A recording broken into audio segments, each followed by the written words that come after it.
কেমন লেগেছে বা তুমি কি চিন্তা করেছো আদৌ কি তোমার কাজ করা উচিত? আচ্ছা, সেলিম ভাইয়ের সাথে কাজ করার একটা মজার ব্যাপার হচ্ছে, সেলিম ভাই আসলে অনেক আর্টিস্টের তো অডিশন নেন বা স্ক্রিপ্ট পড়ান। তো একমাত্র আমার ক্ষেত্রে এটা ডিফারেন্ট ছিল। উনি আমার অডিশনও নেননি, উনি আমাকে স্ক্রিপ্টও পড়তে দেননি। গ্রেট। উনি আমাকে কি করলেন, রাতের বেলা ফোন দিলেন, খেলতে পারিস? Sorry, football. ওকে। ফুটবল খেলতে পারিস? হ্যাঁ পারি ফুটবল খেলতে। তা চল খেলি। তো উনি আসলে আমাকে ফুটবল খেলতে নিয়ে গেছে যে আসলে আমি ঠিকঠাক আছি কিনা, আছে না যে আমি খেলতে পারি কিনা, Strength হ্যাঁ আছে। স্ট্রেংথ আছে কিনা, উনি আমাকে ওটা দেখার জন্য নিয়ে গেছে। তো যখন আমরা খেললাম, জিতলাম, এরপরে বললো যে না তোমাকে তাহলে কাস্টিং করতে পারি। এটা খুব ইন্টারেস্টিং আর কি, এটা নর্মালি কারোর সাথে হয় না। তারপরেই তো তোমার কিভাবে আসলে ইনভলভ হয় তুমি বলো আগে। আমি তো সেলিম ভাইয়ের সাথে একটা প্রজেক্ট করেছিলাম, তারপর তো আমাকে এসে কাজল রেখার সাথে আমার মিল পেয়েছে, এজন্যই পান পাতা মুখ দীঘল কারো চুল। আচ্ছা, সেলিম ভাইয়ের কোন জিনিসটা সবচেয়ে বেশি ভালো লাগে আর কোন জিনিসটা সবচেয়ে বেশি খারাপ লাগে বলো? সেলিম ভাই আমার মনে বলতে পারবে? না, মনে বলতে পারবো পারবো না? না, কারণ সেলিম ভাই সবকিছুই ভালো। রেগে গেলে মনে হয় একটু কেমন কেমন করে। রেগে গেলে তো সবার অবস্থা আমাদের একই হয়।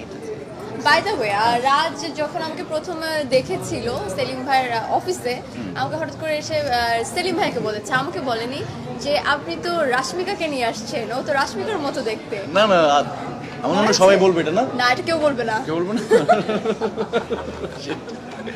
আমি জানি না, তোমার চোখে কেমন লেগেছিল?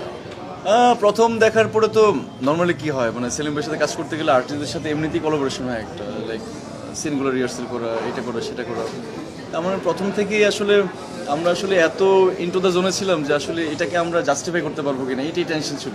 আমারও সেম, এটা কি জাস্টিস করতে পারবো বা এটা কি আসলে আমরা ওই জায়গায় দেখতে পারবো, আমি কি আমার ক্যারেক্টারটিকে আসলে প্লে করতে পারবো ঠিকঠাক, এই নার্ভাসনেস কাজ করে সেলিম ভাইয়ের সাথে কাজ করবো, এটা আমার হয়। কাজল রেখায় কঙ্কন দাসের সাথে কাজ করতে বেশি ভালো লেগেছে নাকি কাজল রেখার সাথে কাজ করতে বেশি ভালো লেগেছে? ওরে বাবা, দুজনের সাথেই।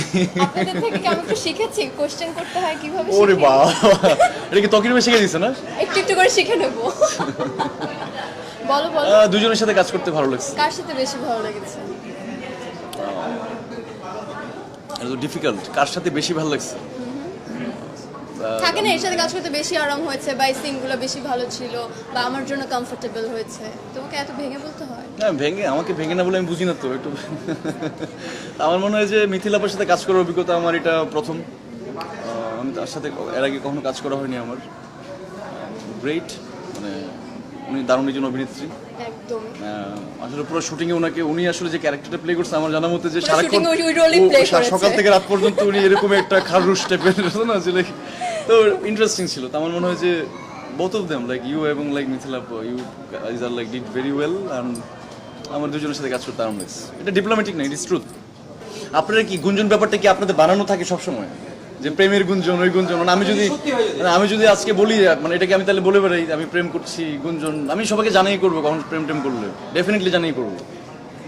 আমার তো অভ্যাস আছে না জানাই করে। আচ্ছা, শুটিংয়ে থাকাকালীন আসলে সবচেয়ে কি ইন্টারেস্টিং লাগছে আমাদের শুটিং, মানে আমাদের পুরো কাজল রেখার শুটিং, যে সবচেয়ে বেশি অ্যাট্রাকটিভ কি ছিল? আই থিঙ্ক আমার সব থেকে বেশি ভালো লেগেছে খাওয়া দাওয়া। আমি জানি না কেন, কারণ আমি টুকটাক আগে পরে অনেক শুটিং করেছি, কিন্তু সেলিম ভাই যেভাবে একটা পার্সোনাল জোন দেয় হ্যাঁ, right. অ্যান্ড খাওয়া দাওয়ার যে ব্যাপারটা থাকে, মানে আমাদের খুবই আরাম হয় কাজ করতে। মানে ট্রিট করার ওয়েটা খুব ডিফারেন্ট, মানে ঘুম থেকে ওঠার পরে শুটিংয়ে যাওয়া পর্যন্ত আসলে যে প্রসেসটাতে যায়। আরেকটা ছিল খুবই আর্লি প্যাক আপ করে দিত, 8টা 9টার মধ্যেই প্যাক আপ। এটা সেলিম ভাইয়ের খুব দারুণ ব্যাপার যে খুব তাড়াতাড়ি শুটিং প্যাক আপ।